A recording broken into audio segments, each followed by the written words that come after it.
നമുക്കിന്നൊരു തട്ടിക്കൂട്ട് ബൊക്കെ സെറ്റാക്കിയാലോ? ഇന്നെൻ്റെ വെഡ്ഡിങ് ആനിവേഴ്സറി ആയിരുന്നു. എൻ്റെ പുരുഷന് കൊടുക്കാൻ വേണ്ടിയിട്ട് ഞാൻ സ്വന്തമായിട്ടൊരു ബൊക്കെ അങ്ങ് സെറ്റാക്കി. അപ്പോൾ പിന്നെ അതെങ്ങനെയാണെന്ന് കണ്ടു നോക്കിയാലോ?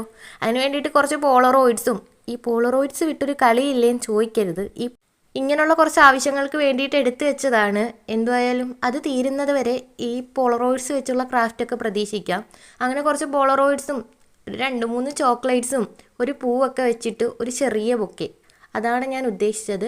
5-6 ചോക്ലേറ്റ് ഉണ്ടായിരുന്നു. ഞാനത് വാങ്ങിക്കൊണ്ട് വന്ന സമയത്ത് എൻ്റെ കുരുപ്പത് കൈക്കലാക്കി. പിന്നെ ഞാൻ ഈ 3 ചോക്ലേറ്റ് വെച്ച് അഡ്ജസ്റ്റ് ചെയ്ത്. ഇത് ഞാനും കുരുപ്പും തന്നെ ആയിരിക്കും തിന്നുന്നത്. കാരണം എൻ്റെ പുരുഷനും അത്ര ചോക്ലേറ്റ് പ്രിയനൊന്നും അല്ല.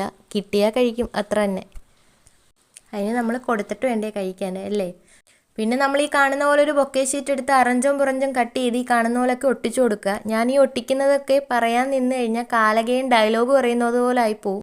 അതിൽ ഭേദം നിങ്ങളിത് കണ്ട് തന്നെ ചെയ്യുന്നതായിരിക്കും. ഇത് കണ്ടിട്ട് മനസ്സിലായില്ലെങ്കിൽ യൂട്യൂബിൽ ഡീറ്റെയിൽഡ് ആയിട്ട് ചെയ്യുന്ന വേറെ വീഡിയോസൊക്കെ ഉണ്ട്, അത് കണ്ട് ചെയ്താലും മതി.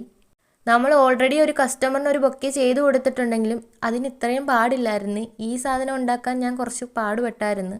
കുറച്ച് അധികം സമയം എടുത്തിട്ടാണ് ഞാൻ ഇതിൻ്റെ ഫ്രണ്ട് പോർഷനൊക്കെ ഒന്ന് സെറ്റ് ചെയ്തെടുത്തത്. എന്തായാലും ഇങ്ങനെയൊക്കെയാണ് ഇതിൻ്റെ ഫൈനൽ ലുക്ക് കിട്ടിയത്. പിന്നെ ഒരു റിബണും കൂടെ കെട്ടിക്കൊടുത്ത് സെറ്റാക്കി എടുത്തിട്ടുണ്ട്. അപ്പം കുറച്ചും കൂടെ ചോക്ലേറ്റ് ഉണ്ടായിരുന്നെങ്കിൽ കുറച്ചും കൂടെ രസമായേനെ. പിന്നെ ആണെങ്കിൽ എൻ്റെ കയ്യിൽ ഒരു ഫ്ലവറേ ഉണ്ടായിരുന്നുള്ളൂ. പിന്നെ ഞാൻ അതൊക്കെ വെച്ചിട്ട് ഒരു തട്ടിക്കൂട്ട് സാധനമാണ് സെറ്റ് ചെയ്തത്. അപ്പം നിങ്ങൾക്ക് ഇഷ്ടപ്പെട്ട് കഴിഞ്ഞാൽ ഒരു ലൈക്കൊക്കെ ചെയ്ത് സപ്പോർട്ട് ചെയ്യുക. നമ്മുടെ ചാനലൊന്ന് സബ്സ്ക്രൈബ് ചെയ്ത് സപ്പോർട്ട് ചെയ്യാനും മറക്കണ്ട.